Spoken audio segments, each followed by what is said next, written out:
Hello and welcome to Tell Us Your Effing Story, a podcast by franchisors for franchisors, where we go behind the scenes with some of the most interesting characters in the Australian franchise sector. I'm your host, Bruce McFarlane, with my co-host, John Sully. Today we're here with Darren Wallis, a director at GJ Gardner Homes. Welcome, Daz. Thank you. Righto, Daz. Tell us your fucking story. Okay, it's John. It's franchising story we want to hear, not your fucking story. It's I'm your trying to get franchising. it right. So let's go right back, mate. So where'd you grow up? You know, as a kid, what were you into as a kid? Mate, I grew up in Western Queensland until high school, so on the farm with Dad and the brothers and the sister. And, mate, I was into anything farming kids are into. Like, I was out shooting kangaroos and fishing every day when I could and just doing all the farm things.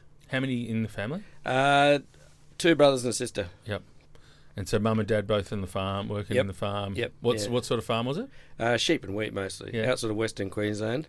Whereabouts? Hannaford, which is just west of about an hour and a half west of Dalby, if you know where that is. So it's out that way. Yep. And that was until about high school. But Dad decided that, being the good dad he was, he didn't really want to send us off to boarding school because that's sort of what happened out there. You know, there's once you hit a certain age, there's not that many high schools close by. And so I did 6 months in a boarding school in Dalby, and Dad said, well, that's enough. And he up the family, sold the farm, and I know that was hard for him because he's a farmer at heart. And we moved over to the sunny coast, and Dad put us in a Christian school over on the sunny coast, and did all my schooling there. And Dad took on various small business. He's always been a small business owner, you know, coming from the farm. He had like a vinyl and plastic welding business for years, and then did a couple of other things, but then went back to the vinyl and plastic welding until he basically retired. So, geez, that's a big call. Had he bought that farm originally, or was that a family farm? Yeah, no, he'd bought that. We were originally from South Australia, right? And Dad and his brothers all gradually did the migration from sort of South Australia around the Mallee there, up to Queensland, where it's supposed to be the new fertile soil, and the Western Front, whatever you call it. Yeah, so, the food capital of the world. Yeah. So where are you? And are you the eldest? I'm the eldest. Yeah. And so high school on the sunny coast, and so what sort of things? What else other than, but just schooling and stuff? What other things were you into? Sport or into? Oh look, not really. I've had a fair bit of tennis at school. Yeah. I was into making money fairly early on. I remember even out on the farm, I convinced Dad that he'd pay me per pig to trap pigs, and he had to help me set the traps up. I remember we'd get these piglets and we'd trap them in the traps, and then I'd fatten them up, and then we'd sell them off to the market. So and then I remember one time I decided, mate, everyone must love catfish because it's a good fish to eat. So I went and caught all these catfish. And then I froze them, right? So frozen catfish. Yeah, so probably not. It's getting better. Yeah, it's getting good. And I put the ad in the local school black and white 2-page newsletter that went out every month. Yeah. And, it was probably 40 kids at school. So you're not a massive reach, and everyone's got a farm anyway. And I said, Mum, get ready today, right, for the phone to ring, because I've got the ad going in the local school's newsletter. Not a call. So you're a good failed entrepreneur early days. Yeah. So this is what 12. This is when you're 12. Yeah. Was the phone number on the ad? Yeah, the phone number's on the ad. And what about when you were on the sunny coast? What sort of start some little businesses while you're in high school? Oh yeah, I was always doing something. Like I was trying to do collecting avocado. I learned early on that working for an hourly rate was pretty shit. Like you go and mow lawns for $5, you have to get Mum to drop me off with the lawnmower. So I tried to work out, if I collect avos and put them on the side of the road, or I trap birds illegally or something like that. It was possible. No. Beep. No, I told you, winner. But so how old were you then? So that when you moved from there, from home, from Dalby or whatever, to Sunshine Coast. Yeah, year 8, so about 13. Yeah, okay. So. But your eyes must have been out on stalks, I would have thought. That's a radical change. Oh, I remember fishing out west, and then saying to Dad when we moved over, I said, well, what sort of fish are we going to catch? There's no fish. I'm used to yellow-belly and catfish. I didn't realise there's a million other in the ocean. Yeah. So I remember my younger brother at the time, so he's 8 years younger than me, so he saw the ocean for the first time and he goes, Dad, that's a big dam. It was quite unique coming all the way over because spending your life out in Western Queensland and then sort of coming across the sunny coast. Because back then, if you did that on a holiday, that was a big holiday. Like it wasn't sort of like today where everyone goes skiing in Japan. That was a holiday to go for a weekend. Not everyone does that, by the way. Oh, sorry. and what about at school? So you're pretty entrepreneurial and stuff, but you decided to you've gone down the studious path and you've gone and you became an accountant. So you're obviously at school interested in the business subjects. Well, the funny thing was, I was actually interested in science, and I was very high marks in chemistry and the sciences, and I went to an open day at the Queensland at the UQ, and someone should take notice of this. I went to the opening day there, walked up to the science, like the chemistry sort of faculty, and I said, "Oh, look, I'm interested in chemists." And I said, "What the hell are you interested in that for?" I said, "Well, I don't know, I like it." They go, "Well, there's no real jobs, you'll end up just mixing, you'll just end up mixing medicines for someone." I said, "Oh, that's shit." So I thought, "Oh, that's no good." So hell of a sales pitch. Yeah, I know. And then I went home and went, "What else?" Well, I like money, so I guess I'll do accounting. And I remember going to uni and I hadn't done any accounting, any economics in high school, nothing. And I said to the lecturer, "Listen, I don't think I've done nothing. I don't really know what this debits and credits all about." You started talking about. He goes, "Well, I'll give you 6 weeks, and if you can't catch up, because that's when we cover 11 and 12, you're out. You might as well go." I said, "Oh, right, yeah." So managed to catch up somehow. I don't know how, but we're working out. Did the accounting degree and and enjoyed it while you were there? Yeah, it was all right. Yeah. But after 3 years, I'd done. Because I wanted to do comm law at the time. And it's probably lucky I didn't, because at 3 years I was like, I need to make some money. This is fucked. This is not great. Oh, no, we get it. Yeah. Well, I put myself through by working at a pizza place from 10 o'clock at night till 6 o'clock in the morning on Fridays and Saturday nights, so I could pay for my way through uni. So. Wow. But can I just go back to your mum and dad? That is a massive change for them. How did they go getting off the land and coming into, Yeah, look, they struggled a bit. Mum was definitely like, the traditional home person on a farm where there was a certain role that, looking after people and looking after kids and doing 1,000 things for the farm, and Dad was a traditional farmer, and I know he struggled for a while because he is still a farmer at heart, but they're both such family people that they live for their kids, and we love them for it, and they just they do everything for us kids, and we've been very, very lucky to have the parents that we have. So what did he do? What did they do when they got there? What were they doing? Well, Dad, I think he did. He was contracting to a couple of furniture places with a big truck doing a removalist. Yep. And then he got into vinyl plastic welding as a franchise. Oh, yeah, you said, Uticolor, I think it's called. It was called. It was a franchise all over Australia at the time. Vinyl plastic welding. So he'd go to the car yards and he'd do the dashes and the steering wheels and any rips in seats and stuff and touch them all up, fix them all up. And right. And he ran that for years. He sold the business then and then ended up buying it back, I think, when the guy was no good, and had it till he retired. So Yep. Yeah. And did your mum make mates pretty quickly up there? Because that would have been a pretty important part. Yeah, it was different.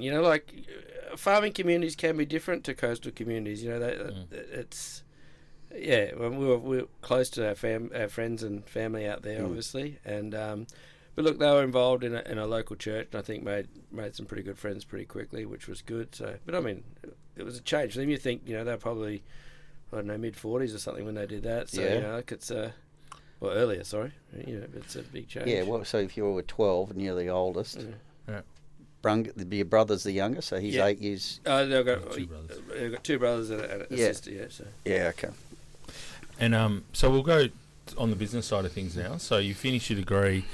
Greg started GJ's in 1983 and then 1994. So 11 years later, you'd come in an accounting role into the business. Yeah. So, what attracted... Was that your first... proper accounting role? Or absolutely, yeah. I was.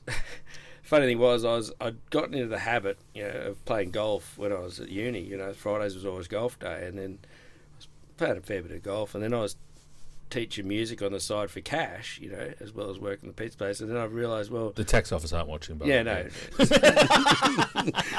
So I would do music in the morning. I thought, I'll just do music in the morning for cash, and I'll play golf in the afternoon. That'll be my week, right? But that was your career. That was the idea. I thought this could, thinking it would be fun. What do you play? Yeah, what music? What were you doing? Oh, I play piano. Yeah. Right. So yeah, I used to play a lot of piano. So anyway, but then I don't know how, but the GJ rang me up. Whoever was running the recruitment rang me up and said, "Oh, you've applied. If we're interested, we've got your name from the CES or something." I still don't know how my name ever got there. I don't even remember putting my name with anyone. They rang me up and said, "Oh, assistant accountant role." I said, "Better go have a look at that." Actually, because 2 days prior, I'd signed a contract with one of the other schools to go in and do some contract teaching music with them, sort of like a part-time role. And I just said yes to them, so I was sort of in a pickle because then I went down to this interview and it seemed to go okay. And I think it was probably because I was pretty relaxed, So when someone really wants a job, they don't get the job. I was sort of pretty relaxed and sort of whatever. And then they called me back and they offered me the job.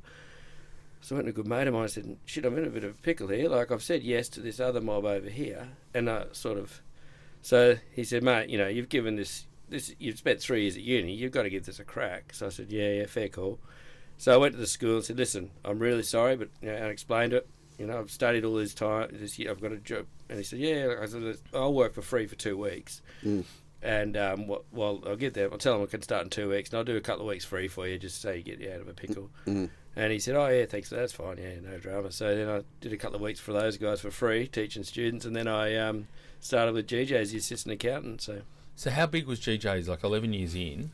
It was the large. I think it was in the top 3 at one point. I think 93, just before I got there, it was the largest builder in Queensland. Okay, so just in Queensland. Just in Queensland, yeah, just in Queensland at the time. They had 6, and it got up to 8 regional offices, all owned as a corporate sort of structure. Yep. So each office had its manager from sort of Harvey Bay down to the Gold Coast. So who started it? Some like Greg. Gary. Greg Gardner. Greg Gardner. Still partner. Oh right, okay, got it. GJ Gardner Homes. So. And so you've come in the accounting role, but back in the day, were you involved in IT and you're involved in all different parts of the business, or was it really just not the right at the start? Because he had probably 60 staff. Between the various offices, there's probably 10 or a dozen at head office.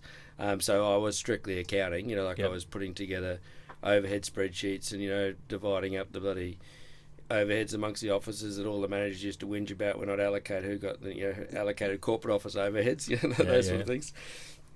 So I was doing a pure accounting role, and then until we franchised, then I sort of took on some more roles. So you've only been there a couple of years, and the franchising. 1994 you started. 1996 you started franchising. Yeah. So was this something that Greg had always thought of, or did you bring it to the table? Or no, what happened was there was a guy from Rockhampton, and he walked in our office one day and said, "I need to see the owner." And so we said, "Oh, rightio, have a chat to Greg." And he said, "Listen, I've been down to the HR. I want to grow my business." And they said, "Well, you should buy a franchise." Right? That's what they said. Maybe you should talk to a builder about a franchise. Now there was no building franchises back then, so I don't know who said it or what they were thinking. But he's walked in. "I want to buy a franchise," and Greg goes, "Well, we don't sell franchises, but I want all your sisters. I want this." And Greg goes, "Oh, well, okay. I'll tell you what. Give me a few months. Give me a couple of months. I'll sell you a franchise." And Greg comes downstairs and says, "Right, we're going to franchise."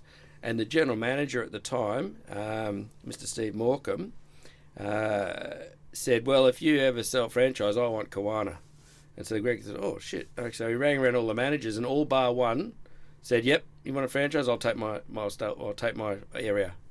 So we went from like maybe franchising to everyone wanted their store as a franchise. Yeah. And so that's when for about 3 months, Greg, myself, and the executive teams, a few others involved, then just spent nights and nights trying to write manuals and design up software and do everything to try and transform a construction business into a franchise business. So you know nothing about franchising at this point, neither does Greg. Nothing. Yeah. Oh, Greg knew a little bit because there was a mob called James Home Services. I don't know if you heard of those guys. Yep.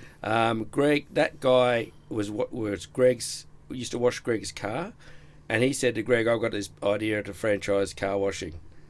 And he started, so Greg gave him some seed capital, and he started James Home Services, which went on to have about 300 franchises, and then got into some bit of drama later on in life. But Greg had sold out by that point. But Greg said, "Yeah, no, I know about franchising. This is what we'll do." So we started franchising straight away, and that's when that's when my role probably changed, because Greg walked in one day and said, "Well, you do sales as well then." you're an accountant, do sales. I'm going, yeah, that sort of goes together, doesn't it? Yeah, good combination. Yeah. So I started on sort of sales then. So I started selling franchises and. You're still pretty young though to be. Well, I grew a beard, and like, I grew a beard to look 10 years older. And then when I got old enough, I shaved it off to look 10 years younger. So what, you would have been 25 or 6 then? Yeah, I was even younger. Yeah. Yeah. I was 24, 25 when I was trying to go out sell franchises, Wow. and it was the Wild West days. We used to, when you're starting a franchise, rightly or wrongly, you want franchises. You're signing up probably people you maybe shouldn't. Did you read the thing called The Code? There was no code back then. Oh yeah, 1997. Oh no, Voluntary code. Talk about throwing in the deep end. Greg said to me one time, "Hey, you want a weekend out at the cast to the casino the Jupiters?" I said, "Oh shit, yeah." He goes, "Oh, can you just go and on your way down, call into that Gold Coast franchise, and tell him he's not a franchise anymore and grab the gear." I went, "Well, shit, how hard can that be? It's a couple of hours, surely." So I went down to Sanctor franchise. He took his gear, went to the casino. So what sort of systems did you? So that was getting them out. Yeah. So what sort of getting them in? Yeah. Selecting. Yeah. I imagine you've had a few that didn't quite work out. Yeah, so yeah. how did you sort of pick the good ones from the bad ones in the early days? Oh, look, the early days we did. I will admit we used to worry about getting rid of them later. We would sign them up. There was a lot of that, and then you sort of regret it later on. You think, maybe a selection criteria would have been a bit better. So it was, having said that, like in our game, you've got to be a builder, so you've got to have a builder's license. So back then, there wasn't the same sort of, I guess, amount of people that are can own a franchise. You go to a town and there's probably only 50 people that at best in a regional town they've got the ability to actually buy the franchise, because they've got to have a builder's license and everything. But I've always said, and I do stick by this even now, that if you get 100 candidates, I can tell you the bottom 20 that just do not sign now, and I probably took a couple of those on in the old days, but do not sign. And then you got the next 80%, and I can usually then you might be able to pick the top 20, but then that other middle gap, I can't tell you whether he's going to be number 21 or number 89 or 79 or whatever. Like I think there's a lot of things that come into play once you take a guy off the tools, or you take someone out of out of a corporate job and you put them in their own business. Yep. It's very hard to pick that.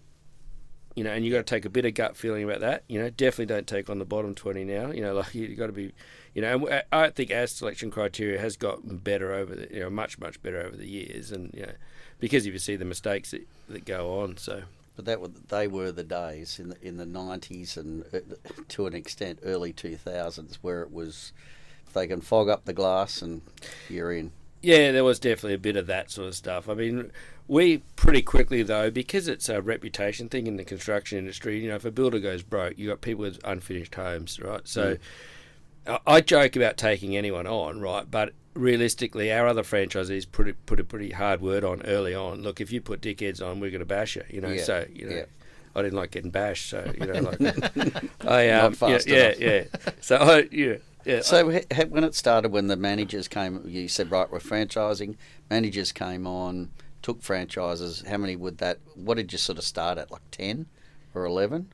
No, start at 6. At 6, okay. Start at 6 franchises, yeah. And then we quickly sold Toowoomba, and then I sold Townsville, I think, pretty quickly after that. So what's the franchise area for a GJ Gardner? What is it, like the town or population base? Well, back then it was like, I'd just go, shit, we need someone in Mackay. It wasn't a great lot of science involved that's in your it. franchise, We know there's, we do some basics. I'd know that there's 1,000 approvals a year in Mackay, so we could definitely have a franchise there.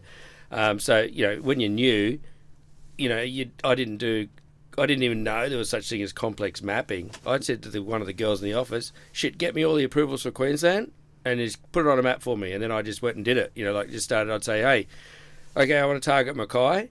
Go and send a fax. We'd do a mail out. I'd go to the Yellow Pages, mail out every builder, and I'd send a little brochure that said, "We're about to come to your area. Make sure it's you." You know, like it was like a finger pointing. It was the best brochure ever. And Join then, the army in the US. But back then they'd fax back a reply. Yeah, with a finger. And I'd get so my thing would be, Monday. Okay, a couple of replies. Right, ring up. Yep, okay. And I'm interested in a franchise. Oh, yeah, that's good. Yeah. Well, he says, listen, what's this all about? Listen, I give you the skills, resources and systems to take your business to the next level. Would that interest you? Oh, yeah, but how much is it? No, well, you see, it depends, but I give you the skills, resources and systems to take your business to the next level. Oh, yeah, but what about software? Listen, I'm actually up there on Tuesday, tomorrow, right? What about we catch up at a coffee shop and I just run you through it? Oh, okay. Get off the phone. Book me a flight to Mackay. And I used to say, if you can't get them off the phone in 2 minutes, all you had to do with that first thing was get the appointment. 2 minutes. If you spend any longer than that, you've lost them. Because I'd be like, get in front of them.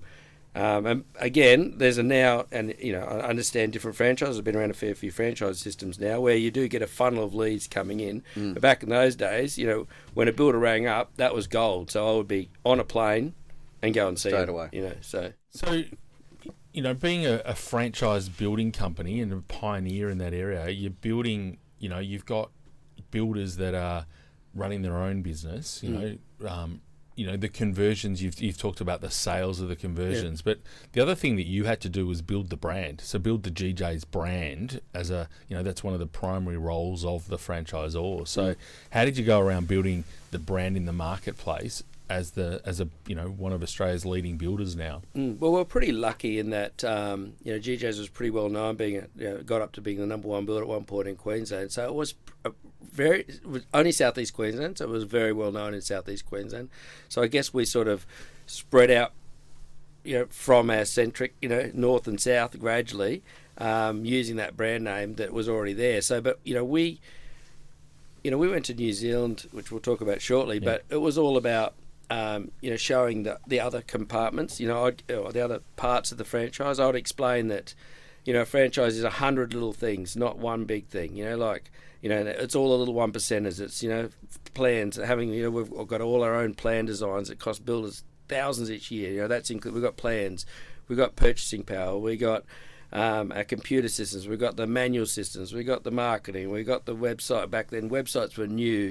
We've got the brand name. So anyone that would try and focus on one thing, I would just steer them away. Now obviously when you're selling, I'd have my 10 points that we would say that this is what we represent, and all those things I talked about. And then obviously in sales, when someone hones in on, I need new designs, well then that's what you sold them on. But at the end of the day, I'd say, well, if you're focusing on one thing, you're not going to be successful. You need to do all the little things, the 100 little things right, and that's what we brought to the table. Yeah, it's interesting, isn't it? It's a mindset shift in the building industry for people to not just do it themselves, not to be an employer or an owner. They're a franchisee and they have to do it your way. And so you need to manage. Franchising is about brand and about systems, and so you've had to build the systems and make sure that they're complying and following those systems. So how did you go about training the builders to follow systems when that's not their go-to? Yeah, that was interesting, and that's one of the we used to say what we do when I was meeting with sort of builders on the site and stuff, is that we take the nail bag off, put a tie on you, put you in an office and teach you to be a business person, not a builder anymore. We don't, not one thing in our manual said how to nail 2 bits of timber together. You're a builder, you know how to nail 2 bits of timber together.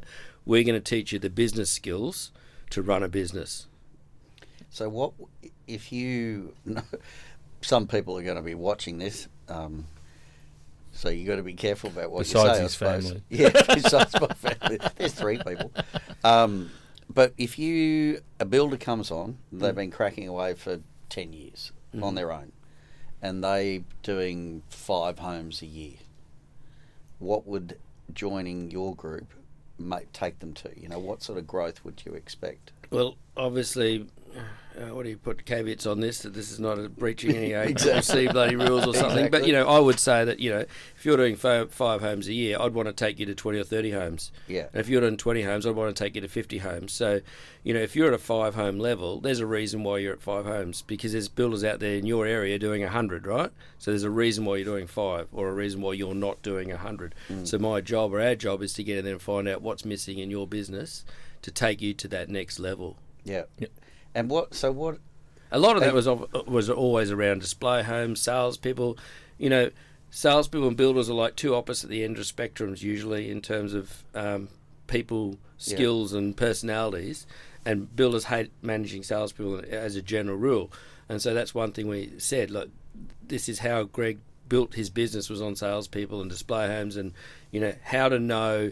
Okay, when you get to this level in houses, you've got to put a supervisor on, and when we get to this level, we know we put an estimator on. That's how we build the team.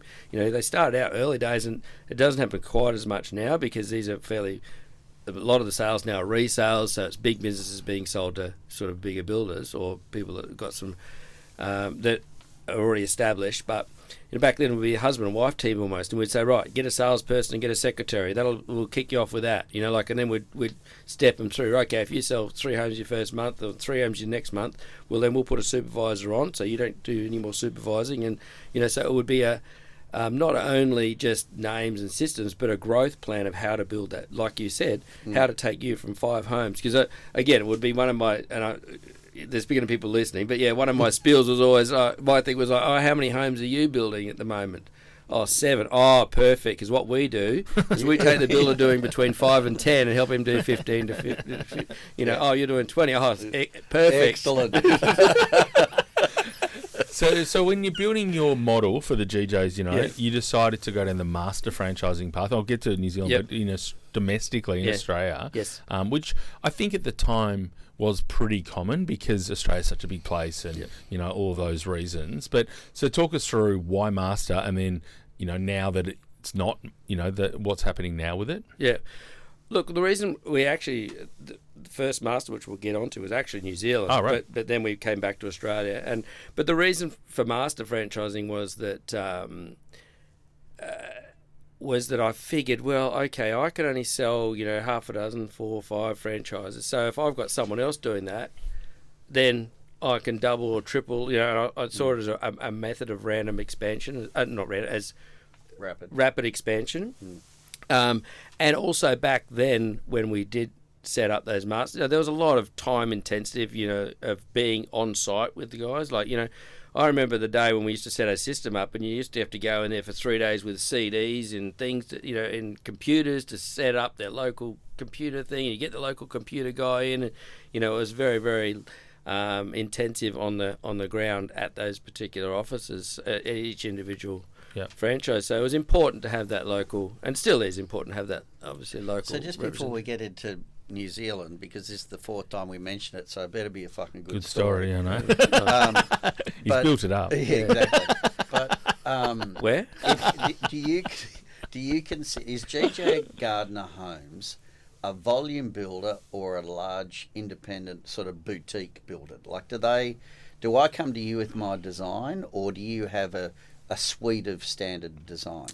Do you know what I'm getting at? Yep. Well, both. I mean, we originally viewed ourselves just as a volume builder, right? And we were trying to drive down costs, which we still do, obviously. But we now, we say we give a quality product for a value price. And we have both. We have a heap of our standard plans, and a lot of those are quite cost effective to build. But then we do anything, because most of our homes now are 2nd, 3rd, 4th home buyers, because we've been around, I think, for so long. We don't, we do quite a few first home buyers, but it's not like our major market, whereas, we've got probably some of the bigger builders in Victoria that just focus on that, first home buyer. So it's part of what we do, but definitely not the major part of what we do. And we would build very, very few actual pure standard plans. So everyone changes something, and that's fine, because our systems are very, very easily adapted to those sort of changes, So, all right, New Zealanders. So first master. Yeah, first master. So what happened was, actually, Greg and I thought, we were walking one morning, as we did 5 o'clock every morning, and we said, shit, if we get a franchise in New Zealand, we can have tax-free ski holidays to New Zealand.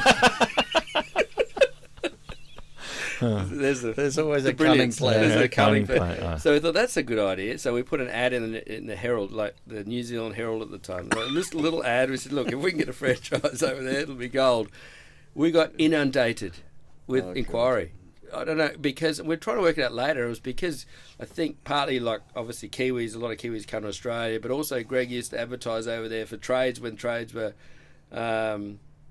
scarce on the sunny coast, and we had issues in Australia with trades and stuff. But and we just got inundated with calls. So then Greg came to me and he said, because we had all these calls, shit, we're going to need a master franchise in New Zealand. I said, what the hell's a master franchise? He goes, someone to look after it all, we've got masters in James, like they look after like areas. And I said, oh, okay.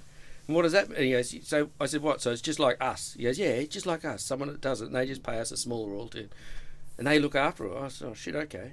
Actually, I know someone. So I made a couple of calls, and I think it was the next morning I met a mate of mine at Mondo's. I still remember the restaurant in Noosa, and exactly what probably people warn against. Him and I, on the back of a napkin, mapped it out, and we shook hands.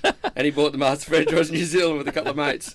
Wow. And so then we started going, and it was in the early days we were cost cutting. We'd fly across there, and back then Qantas had no limit when you're a platinum flyer or something. Or I don't know how it used to be. We used to take all our brochures with very little clothes, so we didn't have to pay any cartage, and take all our brochures over in our suitcases, and then I'd stay at a bed and breakfast just down the road from where the office was, and truck around and we set up 4 franchises, and the team over there were brilliant, and within a few years we were the number 1 builder in New Zealand and have been ever since. So wow. What year were you? I think the first franchisee was like 1997. Oh, so really early days. Early days, yeah. So you're 96, you're franchised in Australia. Well, I think, we end of 95, 96, so. Okay. And then you've got masters in New Zealand, you've got masters in Australian Well, states. that's where we came back and said, right, well, let's duplicate this. Let's do what we're doing in New Zealand. So then we went to New South Wales, Victoria, and started setting up master franchises in our states. In Australia. So when did you get involved in the business financially? Well, okay, so when we franchised, Greg walked downstairs basically and franchised, within a few months he said, well, I don't need any corporate staff, like, we're going to go to franchise. And he offered 3 of us a buy-in, like a sweat equity to start with, because he said, well, I'll keep my original 6. Darren, you go and sell them. When you sell them, that can be part of the new company. So I bought in via sweat equity at those first initial couple of franchises. And then over the years, Greg and I bought out the other 2 partners. So, and you became CEO. 2000, I became CEO of the group. So you're still, group, So you're still young. only, 30. Yeah.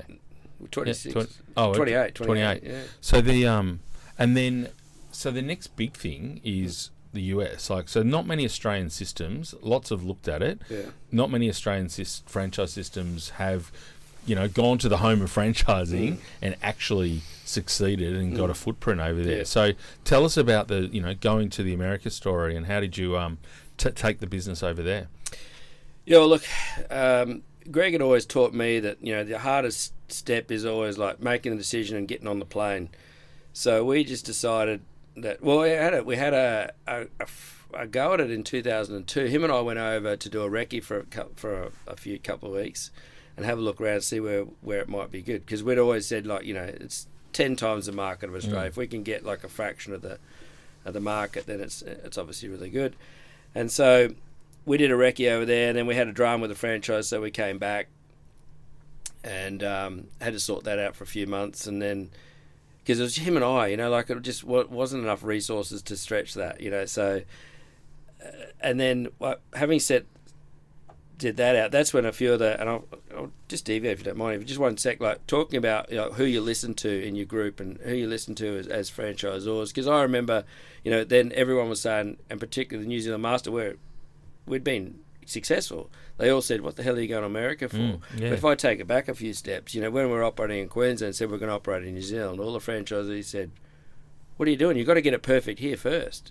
Now, look, don't get me wrong, you've got to have a strong base to go overseas because it's going to cash flow, it's going to cost you money. But you don't have to wait until everything's perfect. You got to wait until you've got the assets and the resources to do it. But then they're like, you haven't got everything perfect here. You can't set up in New Zealand. Of course, we set up in New Zealand, huge success. And then the funny thing is, it was then the master franchises that said the same, or had the same sort of comments about, when we wanted to go to America, it was like, well, what are you doing going over there? So, you haven't got everything perfect here. Like, there's still more work to be done. I said, look, I know that.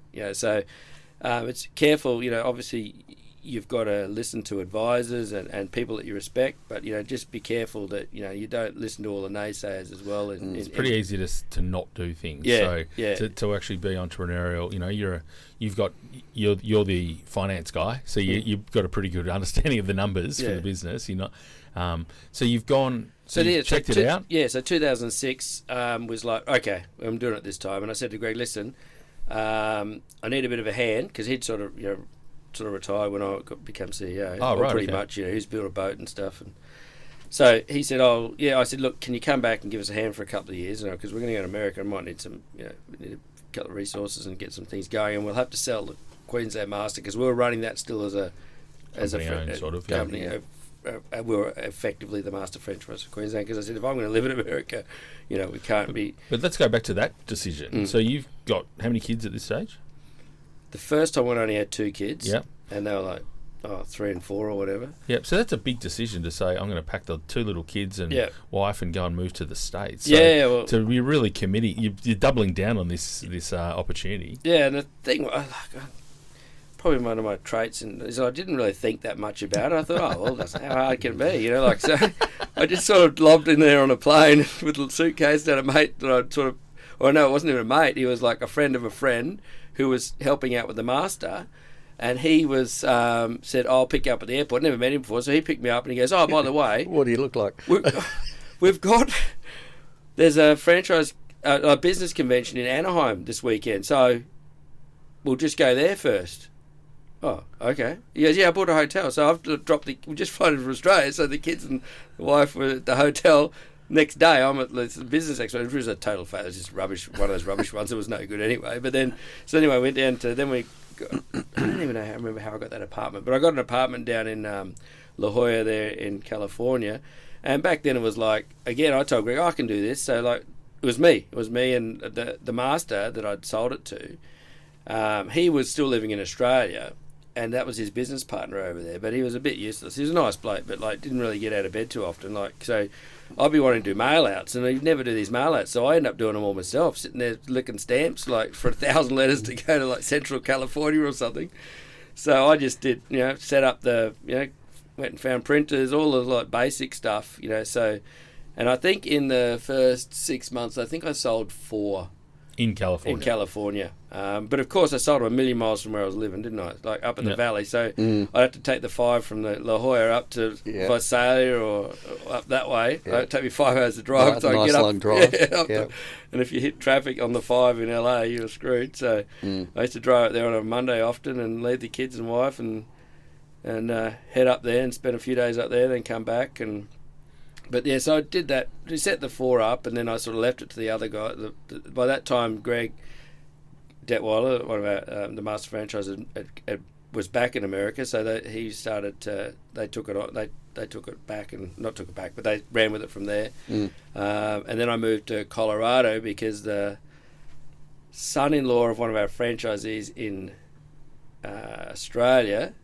It was a builder in Colorado, and he'd been telling him, you got to get hold of this, you got to get hold of Darren. So eventually we touched base, and it took me about a year because he was doing some other stuff that he ended up wanting to take on them. Well, we talked about taking the master franchise, so I moved to Colorado for off and on for about 2 years. Okay. Lived there. So by that time I had another couple of kids, I think. So 2 have got green cards. They'll be happy. Oh no, they weren't born there. Yep. So I spent a fair bit of time in Colorado setting that up, and I was actually there, interestingly enough, in 2008. Would have been towards the end of 2008, would have been when I come back for a bit of a stint. And it was the GFC, Obama had just been elected, and I was there I said, right, I'm having a big expansion here. I was going after masters in every state. I was going to hit it hard. And the GFC hit, and I remember, I think it was June, July, And I remember waking up one morning, and then I said, right, we'll go through these.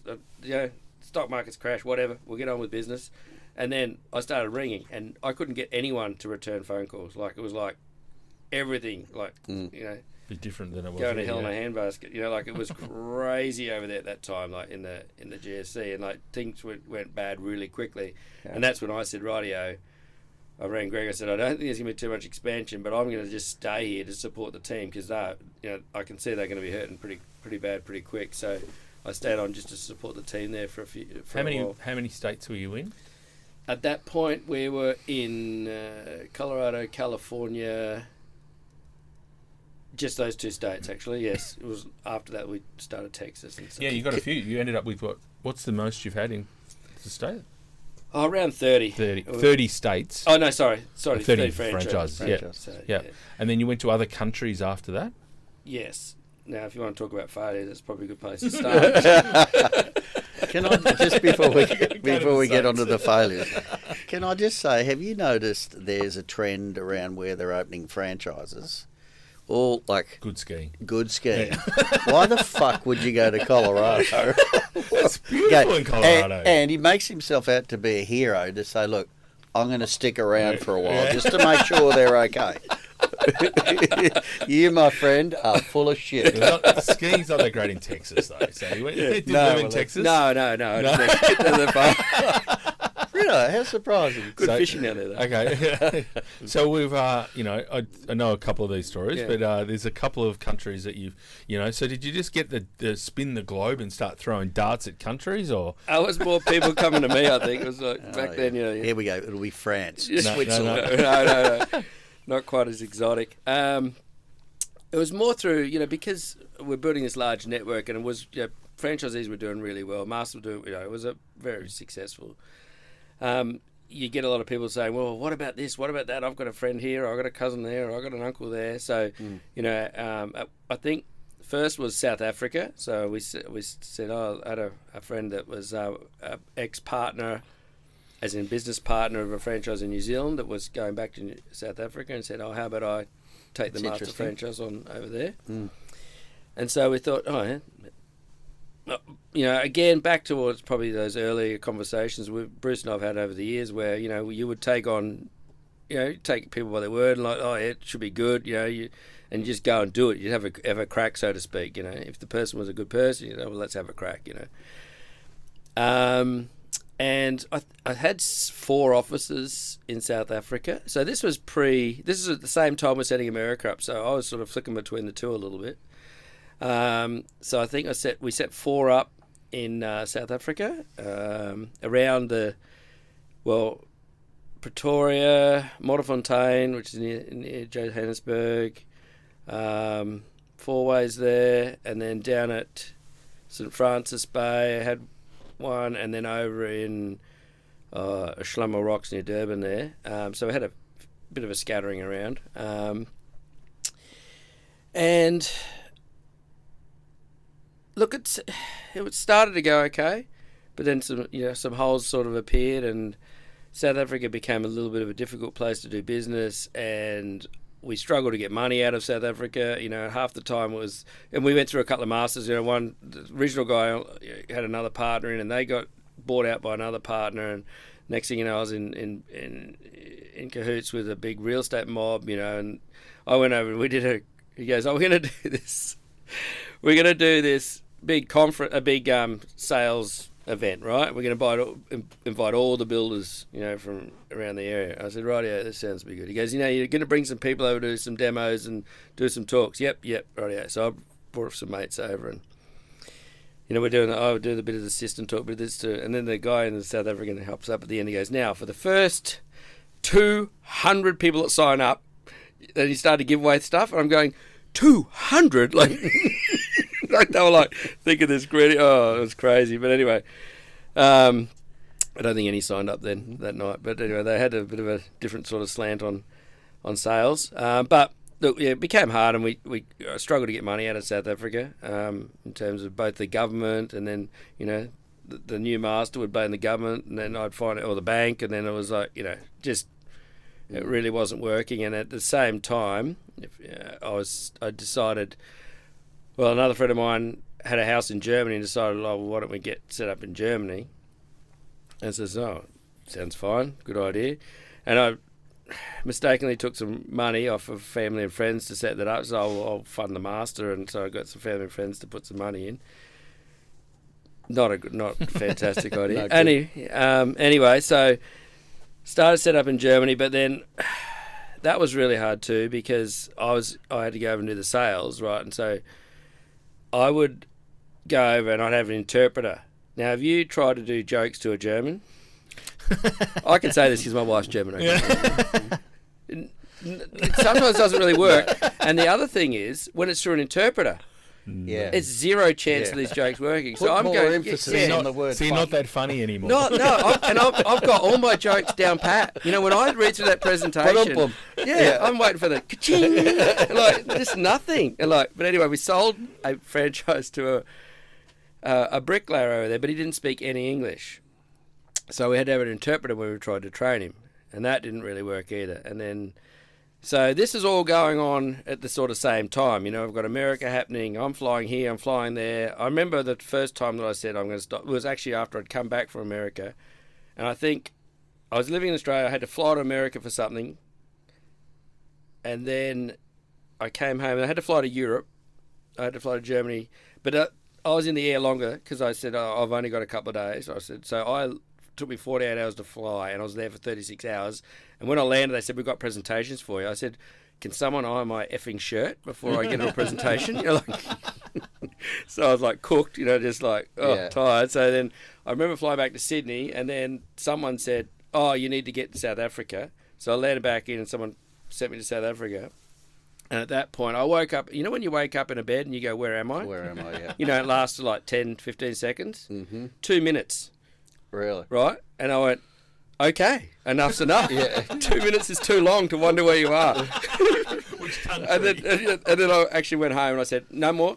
10 days is my absolute, a week is it, but 10 days is, I'm just going to fly home. I'm not even going to do anything. I'm just coming home. Yeah, so it was back then that was all going on, and the GFC then hit. So this is all happening. GFC hits.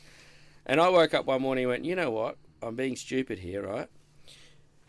What we should be doing, and I rang Greg and said, listen, we're throwing our resources everywhere. I said, what's our biggest market? America, right? Yep. Okay, so let's get rid of these other two that are just taking twice as much time as anywhere else for me and doing nothing, not really helping, and focus on one thing. Put our assets and our resources. You've only got so much. Put it into America. So that's when I said, rightio, yeah. So shut Germany down. I wrote a letter to the franchisees because I was pretty good friends with them. I was around traveling, seeing all these guys. I wrote to them all and said, listen, it hasn't worked out. I'm really, you guys are great, but this just isn't working for us, you or me, really. So, you can use my systems, you can use my name, whatever, for the next 12 months and just gradually phase it back into your old brand. No harm done, shake hands as friends. And they all come back, yep. All good. So and I even had one 10 years later. I need a visa to come to Australia. Can you sign this thing? Say I'm coming to visit you. Yeah, sweet. He just wanted to come in for 2 weeks, but they for a while there it was hard for people to get in. So yeah, come and see me. So he come and saw me, and so still we're friends with them. But that's how that sort of and spent a lot of money, a lot of time on planes, and money, bucket cash. loads. So that's GFC time. So when did you come back from the States? Well, it would have been sort of in 2009. Would have been sort of, I was coming back, and I come back, and the GFC hadn't even hit here. We were still, what's wrong with the world? Yeah. Oh, I'll tell you what's wrong with the world. You come back to Australia, everyone's just going on about business as normal. I'm going, holy shit, over there it's terrible. Carnage, yeah. And so 3 years. It hit here about 2010 from my record. I remember seeing it was what I sort of noticed it. So it was a couple of years later, but I mean, it was nothing like what they had in America. So how many over there still? We've ebbed and flowed a little bit, and I think we're 28 or something like that now, but we're just on a bit of a push now. We put some more BDMs on, and it took a while to stabilise things, and we're now on a bit of a push. We've got a couple of offices in India. We might even more than now. We've got a couple of offices in Indiana. We're opening up a couple of new offices over in Florida. We're in Texas, California, Colorado. So, And are they the biggest franchises? Are they bigger than Australian franchises in general, or that's smaller? the interesting thing. Smaller. Australia. It's hard to get the volume building through their psyche. They've got this sort of, over there you've got the big builders, and then you've got the smaller 5 homes a year, yeah. and that middle ground is not massive over there, and so we're trying to sit in that middle ground, and it's hard to get people's mind around it. We can't compete with the big guys, so we'll just do, Really? yeah. So surprising. I thought it'd be saturated around that at all levels. Look, there is, but they're all corporates. There's only one other franchise builder over there, and that's what we thought. Well, how is it not like a heap of franchises over here? Because it's the land of franchising, so to speak. So, but did the growth translate over there as well? If taking our 5-man example, to take him to 15, 20, no, look, you take them. If you took 2 or 3 to 12, they'd be happy. Yeah, okay. And we've got some guys that do 30 or 40, so it can be done, but it's just. Still good growth. I think it's psyche, but yeah, look, and it's a long way to go. We're still, we're still relatively new over there. Like it sounds like we've been there a while, but it's still relatively new, and we're still putting in the hard yards, and we've just been building our team over there as well. So. I'm going to change tack a little bit. So you finished the accounting degree after wanting to be a chemist, and then you end up doing a law degree. So, you've gone back to study, and, are you spending too much money on lawyers? Is that what the reason for the law degree was? What motivated you to go back to study? Mate, that was just I'd always been interested in it, and I woke up one morning like I do and just make decisions. I went, you know what? If I start this now, in 5 years' time, I can go, oh, well, I'm halfway through, or I can think, I wish I started it. So I thought I'd just start it. And I just started, and I got about halfway and thought, this is a bit shit, but now I'm halfway. Yep, so that's a bit Did shit. you finish? Yeah, finished. He's got a law degree. You're a lawyer. Fuck off. No, he is. Not actually a lawyer. No, I did the degree, so I've got a law degree. No, but the commitment, though, that's the thing. Like he makes extraordinary. decisions quickly, but he follows through. Like that's the thing. Like, because it's really boring to get some of those law subjects are terrible. Constitutional law. Holy shit. It's not great. So when did you do this? When did you do the law? Like probably when I got back to Australia, about 2009 or something like that. I started. Yeah, so he's not like when I had 22. 5 kids. Yeah, he's got 5 kids. Yeah. So it all came. And another thing, so, during and particularly in the early days, you ended up winning some awards. So congratulations. 2001 Young Accountant of the Year Award, 2012 CPA Top 40 Under 40 Business Leader, 2012 and 14, in the Construction Executive of the Year Award, and also GJ's won I was with you one night when GJ's were winning award after award at the FCA Awards, International Franchisor, and Daz was probably drinking a little bit too much on the way Rubbish. through. But so no, congratulations. Thank so you. just Thank you. on all those awards. That's very So cool, mate. you've personally and also the business you've done exceptionally well. But what those awards, you've entered those awards and been nominated. So how's that shaped you, and how do you think back on those awards now? I'd sort of forgotten about them, but to be honest, I just don't really. I don't think about them too much. But I think back then, I think the one that sort of was important was I got was a Young CPA of the Year. I think was early on when I was early on as CEO with Greg. I may not have even been CEO. I don't know what the year was. I'm not sure. But anyway, I do remember the toughest of builders and one of our franchisees. It was top bloke, but he was pretty tough nut to crack, and you had to do a lot to for him to recognise anything. He came up and shook my hand and he goes, I read it in the paper, congratulations mate on getting that. And I think I moved up a peg or two in his sort of view of me, and I realised that sometimes these things can be good, because they he influenced the others to say, hey, listen, Darren knows what he's talking about. He's won this award. So, it sounds like I'm entering all awards, but I was never been big on really awards. But someone would nominate me, and I would just. I think it's been a good thing. Like I know for the brand in GJ's, in the franchising sector, which is you're a building company, so different from a lot of the franchising, but you're recognised as such a successful business. by getting those awards.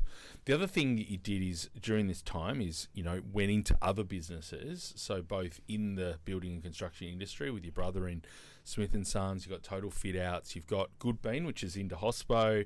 I know you've invested in fitness, Hatch, more recently technology. So you've got that entrepreneurial sense and, prepared to give things a crack. So tell us a little bit about your other investments. Yeah, I think, when you rattle those off, that's the part that really gets me invigorated and excited is, those early days, when you can, make a difference and just see the growth is exponential in those early days, and it's just fun to be part of a team that's building something and do it. And I really enjoy it. That's why you see I've done quite a few of those sort of things. So the first probably one we had a crack at was Smith & Sons, and that's because Greg and I had been talking about it for a while, that, there's no major brand.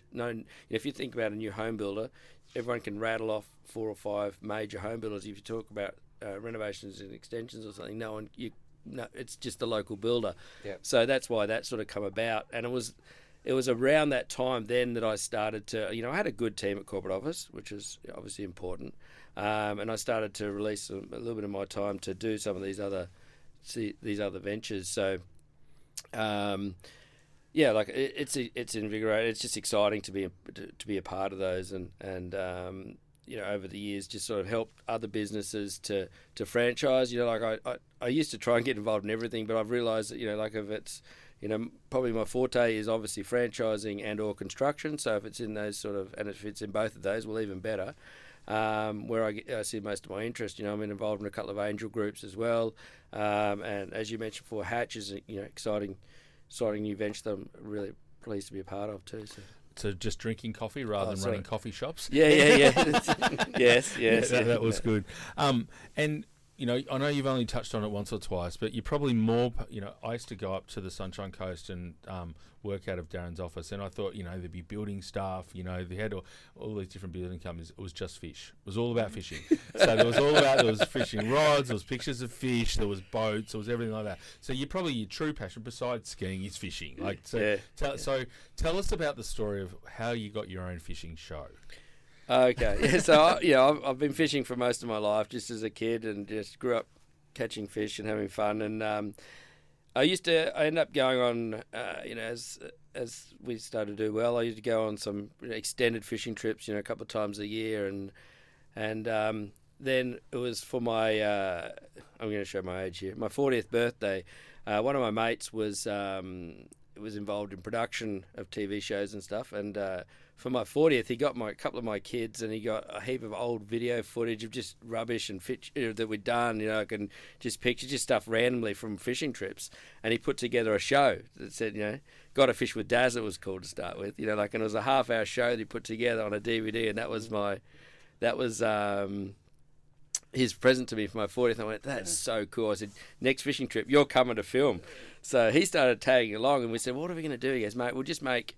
And it was his idea to do... he goes, I will make 8-minute video clips, right? So we'll put them on YouTube, because, if you ever get a TV show, we need 8-minute segments and da-da-da. So we're doing that and doing a few video clips. And then we started talking about what are we going to do that's different?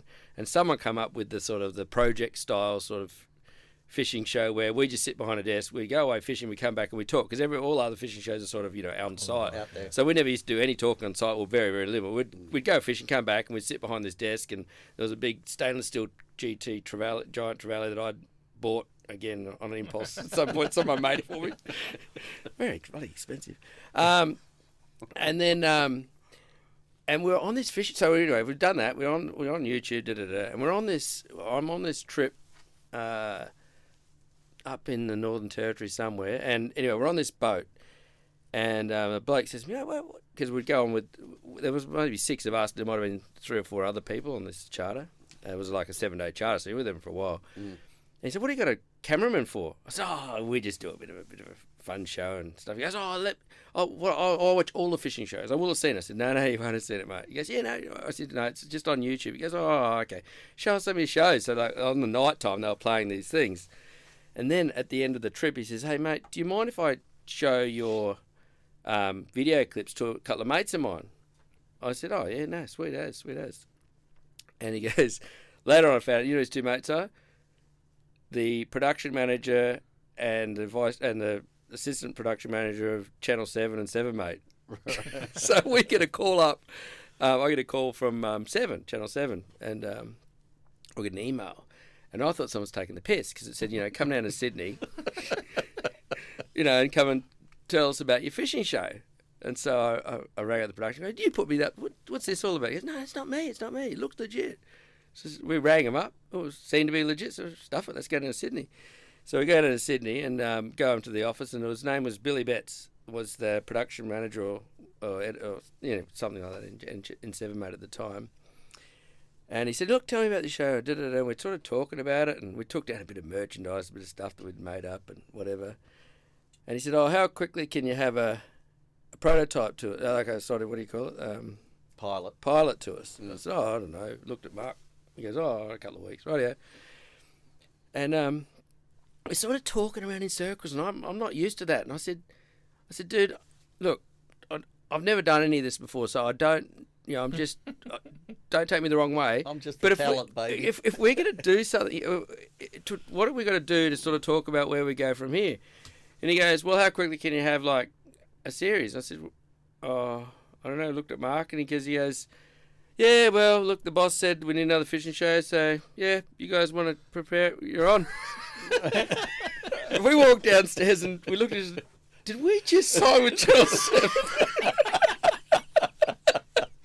So now you're a media superstar. Oh, my God. Got your own fishing show. So how many have you done now? We've done 5 seasons of Aired on 7 Mate, and they sort of rerun it all the time, and we're halfway through. And both your brothers? Yep, my 2 brothers and myself. So occasionally we get guests on. So it's a bit of fun. It's just a lot of fun, and we're different because, well, we hope we're different because when we go away fishing, we're not doing it for the camera because we're not very good at that because we're fishing to catch fish. And we say, you get to film, but don't ask us to do anything because if we're in the middle of catching fish, we're not interested in the camera. So it's very much about, and, we just say it as it is pretty much. And some bloke once said, looks like 3 blokes on the piss just talking shit. And we go, hey, he's got it. Nailed it. And catching fish. Talking shit, catching fish and drinking That was beer. the business plan. But that's funny. No, we're going to wrap up in a sec. So if you've got any last questions before I... But look, you're a bit of an enigma, really, aren't you? Because you're... you're just a knockabout bloke, accountant, lawyer, talent. Fishing talent. I tell my kids that. They said, Dad, you're not even a D-lister. I said... Because I talked about A-listers the other night. I said, what about the B's and C's? I said, surely like a couple of blokes on a fishing show. And they go, Dad, there's no number for you. D for delusional.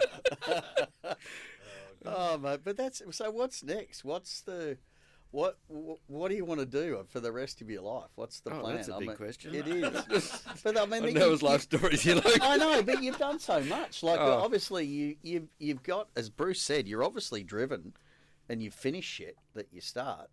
So what's next? Well, honestly, I think I'm looking at these, some of the more of these startups and getting involved in an earlier stage on a few things. I mean, I said. I was supposed to retire. Like I handed the CEO role, as you know, GJ Gardner Homes to Greg's son Trent Gardner a couple of years ago, and so it was supposed to be sort of retired. But I've never been so bloody busy. I seem to sit around for a little bit, but I can't sort of sit still. You go mad if you do that shit. So the idea was to spend a bit more time out fishing on the boat and stuff and up in Airlie and whatnot. But I just love life and I love being involved with people and business. I think just business is my passion, so it's hard to sort of... I go, I've got to stop saying yes to stuff. I see an opportunity. I just see, I guess, opportunity. I see, potential in people. And when you see that, you go, shit... okay, I'll give him a hand, I just want to be involved somehow, but I probably lose. My patience is probably thinner now as I get bloody older, so I don't put up with shit anymore, and I probably get a bit short tempered occasionally, but I just love it, but I'm probably over the mundane, I don't do quite as much as well now with the the mundane things, Bullshit. but it's more about, okay, how can I help energise this person? How can I give them some ideas? But, to be perfectly honest, not do the hard work, because I've done that for done my 80-hour weeks, Yeah. And I might just finish. So the last one is we just ask our guests just if they've got any tips for franchisors. And I know you've worked with a few people that are thinking about franchising. So what sort of tips have you got for those emerging franchisors? Look, one thing I used to always give lip service was find the right people. Like not just franchisees, but staff and advisors and stuff. And I always used to say, because it was the trend to say, find good people. But in my later years, I found out that actually is true. Find someone that's passionate, find people that are driven. You can teach all the other shit. Yeah. But find passionate people that are driven, and find people that are you like to work with, and life becomes a heck of a lot easier. So even though I know I used to say it for no reason, but it is about the people, and it will make your life a lot easier when you find the right people in every aspect of life and your business. Yep. So true. You cannot teach that stuff, as you can't teach work ethic as well. Exactly right. Very different. Well, don't get me started on that. That's a whole new podcast. That's the next podcast. So can I just say that Bruce and I have been talking. He's not aware of this, by the way. That we're looking to diversify this podcast, and we thought we might tell us your fishing story, because it times in nicely. But we need to get on a boat in the Northern Territory to do it. Do you know anyone who could support that? Well, you guys are welcome in Airlie anytime. Yeah. Mate, you've done well. It's a fantastic story. It's a credit to you. It really is. It's fantastic. Well Cool. done. Thanks a lot, mate. Okay. Good on you, mate.